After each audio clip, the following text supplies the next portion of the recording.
Right, so this area is now full of pottery shards and rubble and stuff, so we can inspect that for some quest or another. That's going to get me heirlooms and coins. So that's that quest. I still need one white hand spear thrower. I might have to go back in there and kill one of those goblins. Oh, wolf! Hello! Murder you. Donk stun. There we go. Right. Some of them, some of them. There's also some wargs over there, which are basically just really bad, nasty wolves. Oh, there's two of them! I thought I was being smart because I detected one of them in stealth, but no.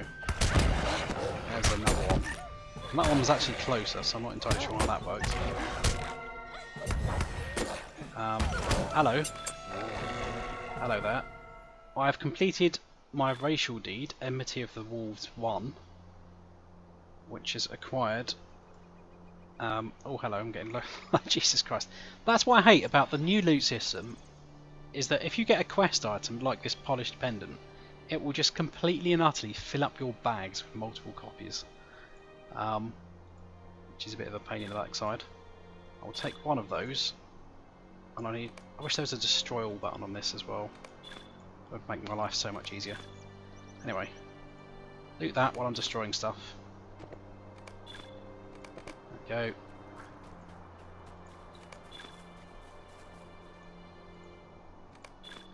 Anyway, that is a quest starting item. What does that do? Find and return the pendant to its owner. Easy enough. I'm pretty sure they're there at the Forsaken Inn as well. Or is it at Osgurf? One of the two. Might be Osgurf actually. Hello, Yellowfang, come here. I'm not sure if I actually still need any more wolves. I might do for a bounty. Okay. I can take that quest off anyway. Carry on getting rid of a few of these.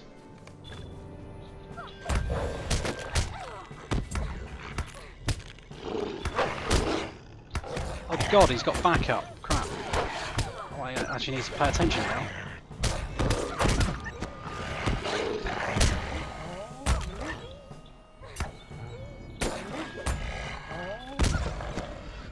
Whew. Quick reaction saved the day there. I should probably explain what I did at some point. So yeah, what is the next skill that I haven't explained? Probably the two tricks. So let's have a look at the two tricks. So disable I get purely for trading in this trait line. Where can I stick that? Let's put it over there. So you'll get that as soon as you try trading in this at level 7, I think it is, when you pick your trait line. So this one is good against hard-hitting enemies. It will reduce their damage that they're dealing and increase their attack duration, which means their attacks are slower and they hit you less often. So when you hit an enemy with that, it will put a 15-second debuff on there, but there's a 5-second cooldown on this skill. And you can put that on as many enemies as you like, as long as you remember to put it back on an enemy before it runs out. If you want to keep it on a certain enemy. The thing about tricks is that each enemy can only have one trick on them. And there is one exception to that, which is the yellow capstone trait, which allows you to put 2 tricks on a particular enemy. But we'll get there whenever I unlock that trait. I can use the rubble, but I don't need to use the rubble.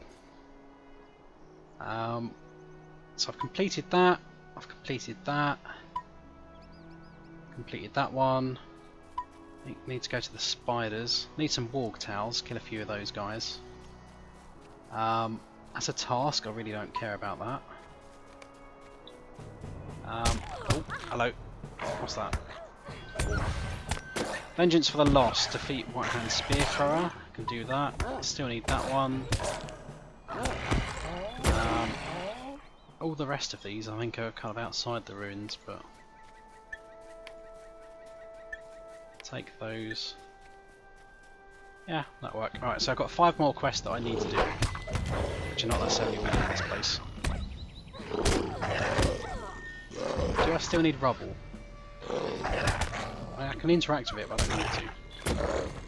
Okay, 6 warg towers. That's one over here. So this warg's put me in a wound on me. So if I was to stealth, the wound's going to tick, and it's going to put me straight back out of stealth like that. So if you're trying to sneak past an enemy, or sneak up on it to do an attack, it's going to fail miserably. You try that. There we go. I can see that guy in stealth from miles away. Yeah, that's the problem with wolves and wargs, is they like biting you and applying wounds, and they generally slow you down as well, which is why I'm running a bit slow and walking with a bit of a limp there. Kill this guy. Oh, there's a yellow thing as well. Oh, he hasn't seen me. Okay. I'm going to attack you anyway, just because you're in my way.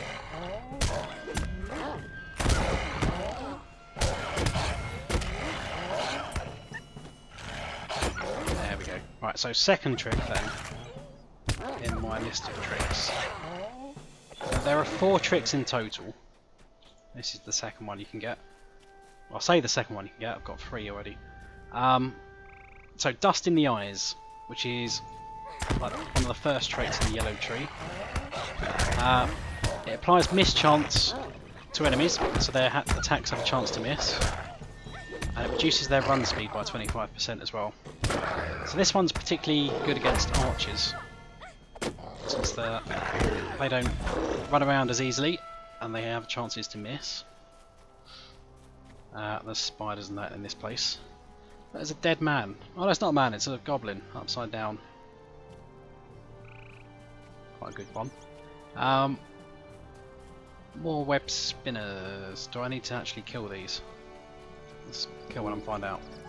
I don't fight 2 of them. I'm a bit low on health for 2.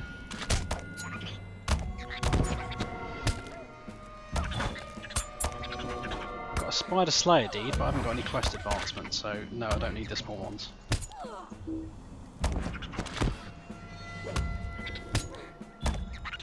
That's right, that's the second trick. The third trick I've got is Mischievous Glee, which is the one you'll see me spamming loads of at the minute.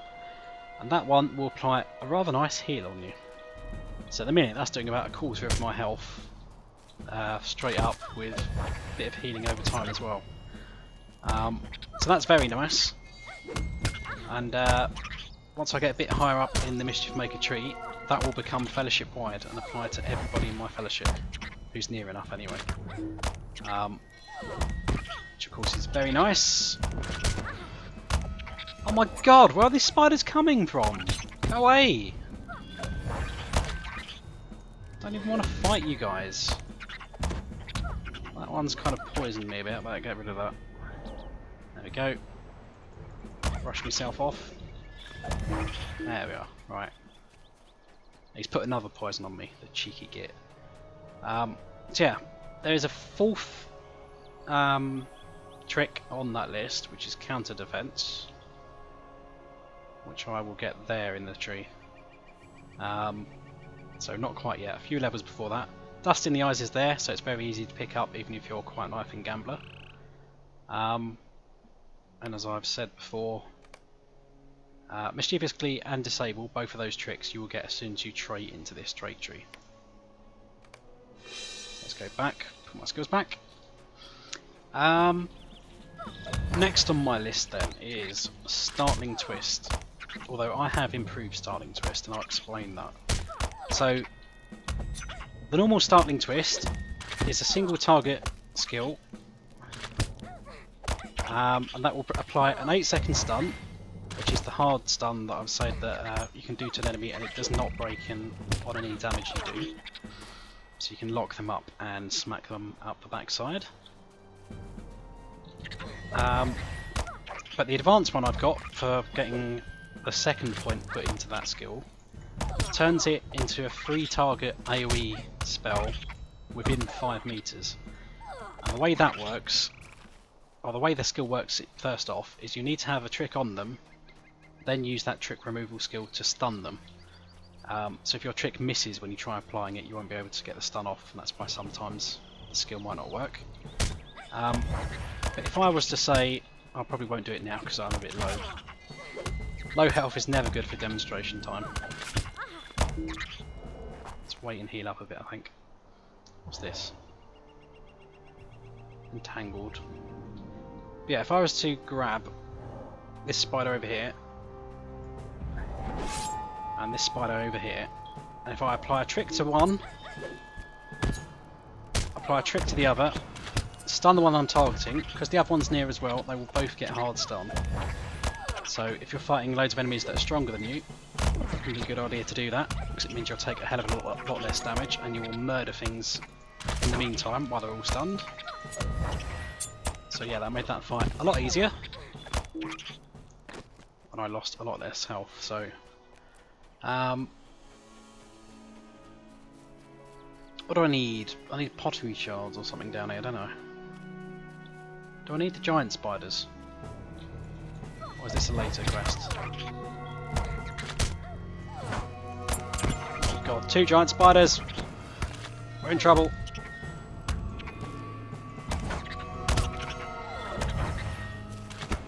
It's done. There we go. Saying that, I'm near enough at full health thanks to that hill, so it wasn't too bad.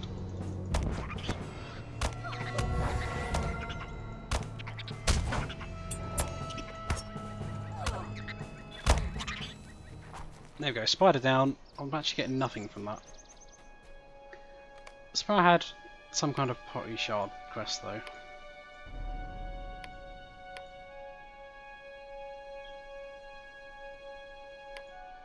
Well, obviously I had the ones from the ruins, but I swear I had some things to collect from down here for the spiders.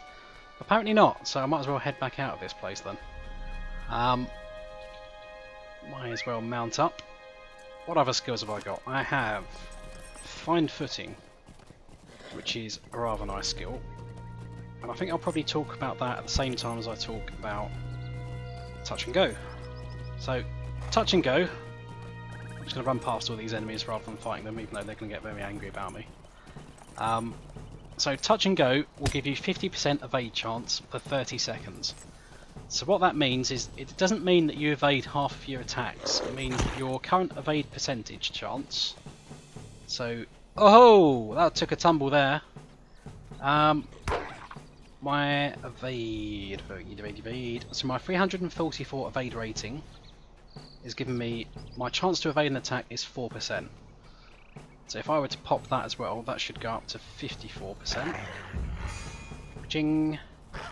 There you go, your chance to evade an attack is 54%. And that buff lasts for 30 seconds, so if you're in a tough fight and you pop that, it will massively help your survivability, because the enemies will struggle to hit you. Particularly effective if you're being attacked by multiple enemies and you want to survive long enough to take out a boss mob, then drop into stealth or something like that. But there is a 5-minute cooldown on that skill, but I believe you can lower it later on. White Hand Spear Thrower, I need one of them, don't I? Perfect! Although I have now closed the tooltip windows that I'm talking about. Right. So as you can see, that's ticking down from 5 minutes. There we go. Pork chop, do I need you?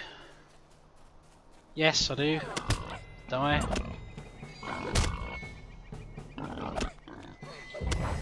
So yeah, Touch and Go is very good defensively, or if you're going to go man mode on something. And Find Footing, first off, it does very similar. It will give you that 50% evade chance for 30 seconds. Also on a 5-minute cooldown. More importantly though, you can only use that skill if you have been crowd controlled. So if you've been dazed, stunned or knocked down, that skill will light up. I can click it, it will restore a quarter of my max health, which is very nice, and apply the evade buff for 30 seconds. So that one's very nice if you're fighting particularly a big enemy that will stun you, and you can pop that. And it should be noted as well that you should be able to stack those, although there is a cap, a hard cap to evade, so you can't have a 100% evade chance and be completely immortal. It's effectively 100%, it's like very close.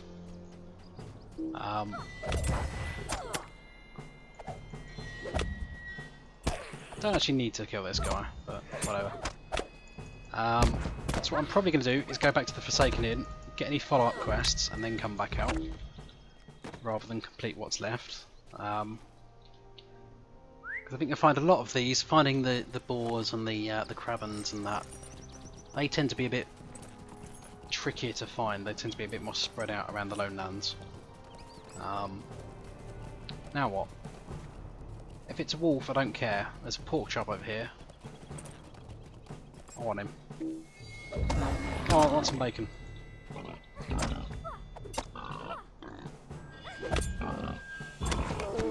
we go. Oh, barrel iron. I'll very much have that. Grab that.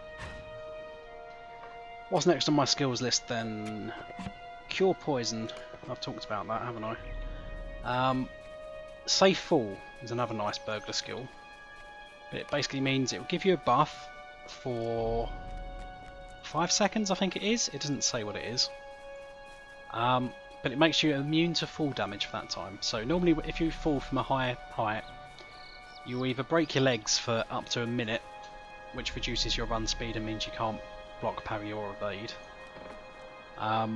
Or if you fall from too high, you will instantly die.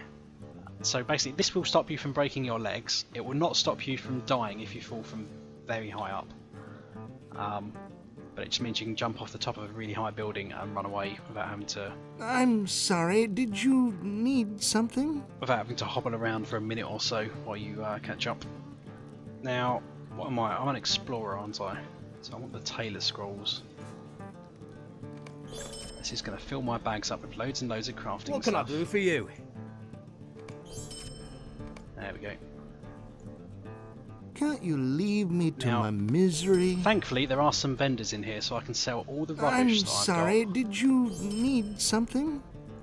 Woe to me. Oh, 22. See? Power I'm leveling in this sure place. it will do no good, but may I speak with you? You may not speak with me. Shut up. Woe to me. Woe to everyone. If you keep saying things like that to me. Can't you leave me to my misery? I've run out of bag space. It's not good. Right. Sell the junk. That's probably the best option. Is there something I can do for you? Yes, you can take all my rubbish that I have no use for, and you probably don't either, but you'll pay me good coin for it, so... I'll keep the task items for now, I might have a use for those. I'll keep all the crafting items, recipes. You can have that crappy hat, probably looks horrible. You can have the pies. Oh, I don't want those muffins, crap. Oh well.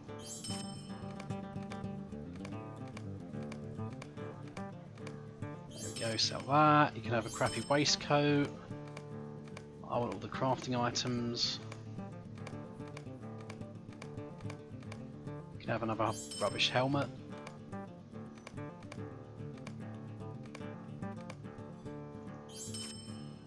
There we go, that should have freed up some space. I've still got all this rubbish in my pending loot as well, which is not going to help. Particularly since they're all filled up with these polished pendants. Let's just do a loot all. Alright.